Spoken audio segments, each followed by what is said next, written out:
This program is brought to you by Emory University.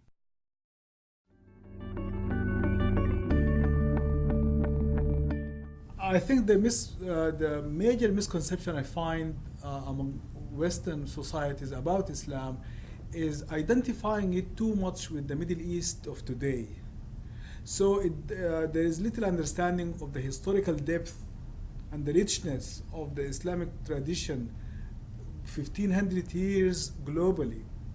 And even today, the vast majority of Muslims live outside the Middle East. There's only about 10% of the total Muslim population who are Arabs. The rest are sub-Saharan Africans, Asians, Southeast Asians. So that tendency to identify Islam with the Middle East of today is, I think, a misconception. I think the liberal tradition is absolutely critical for the Islamic faith itself, because the freedom to believe and disbelieve are interconnected. They are two sides of the same coin. If I am not able to disbelieve, I cannot believe, and my belief has no value. So the ability to be Muslim by choice, by conviction, without coercion, is critical for the integrity of religious experience. So the liberal tradition for me is inherent to the possibility of being a good Muslim. No, I think my sense of what I do and why I do it is very personal, and it's also very religious.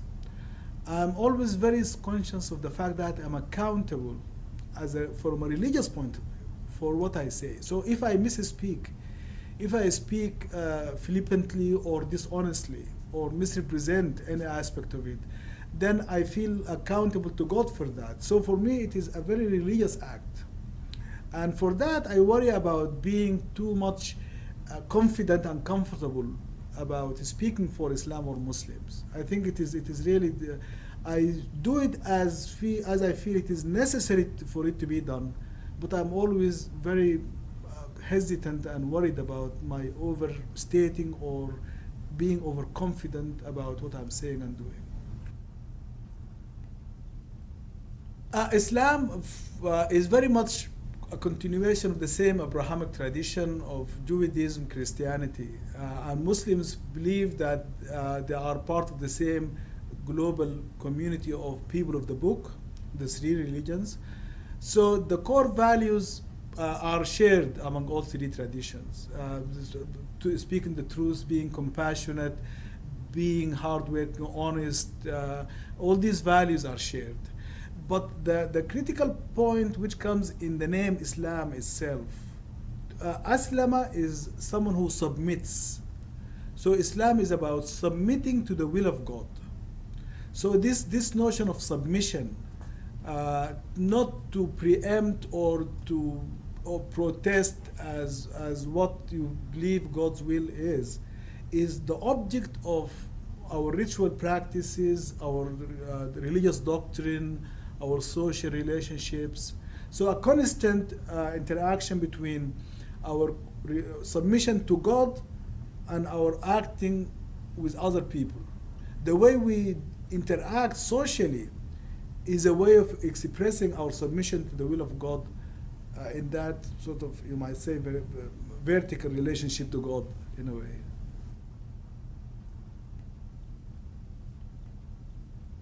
I don't think that Islam as such is more susceptible to fundamentalism than other religions.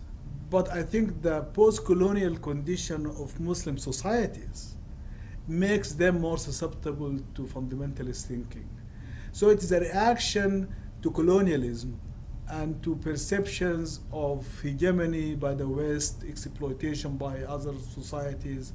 So it is a defensiveness that makes people tend to become more conservative.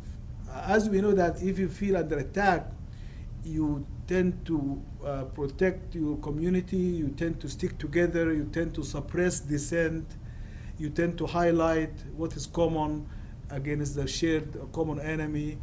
Those things which fundamentalism tend to emphasize are, to me, more of a product of the post-colonial experience of Muslims than it is of the religion itself as such. Because going back to the historical depth of Islam as a tradition, as a civilization, it has not been, most of its history, it has not been fundamentalist. So we see, in fact, certain moments of crisis when Muslim societies were under attack, and fundamentalism tend to feed and thrive on that sense of danger and besiegement.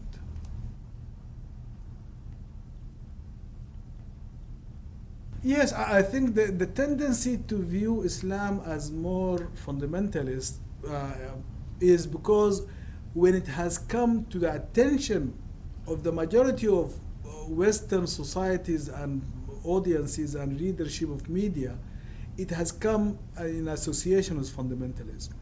But that lack of historical depth of understanding how deep and how broad globally, how diverse Muslim societies are, all the way from Indonesia to Central Asia to West Africa.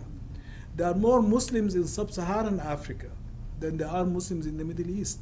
But we don't think of sub-Saharan Africa as Islamic. So the Iranian Revolution, the assassination of Sadat, the rise of Muslim fundamentalism in the Middle East, and the more recent Al-Qaeda and terrorism, those are what comes to mind in Western audiences about Islam. But these are very tiny and totally unrepresentative aspects of Islamic global society. Gotcha.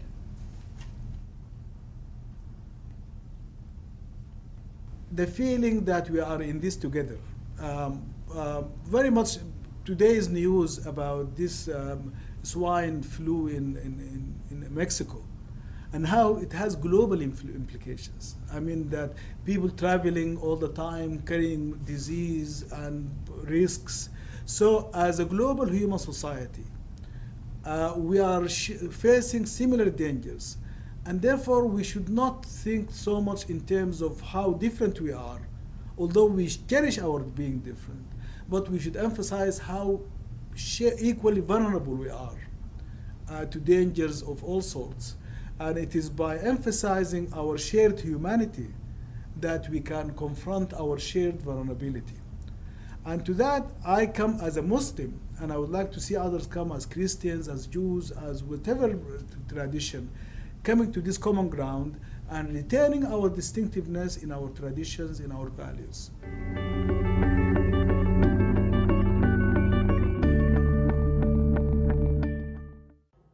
The preceding program is copyrighted by Emory University.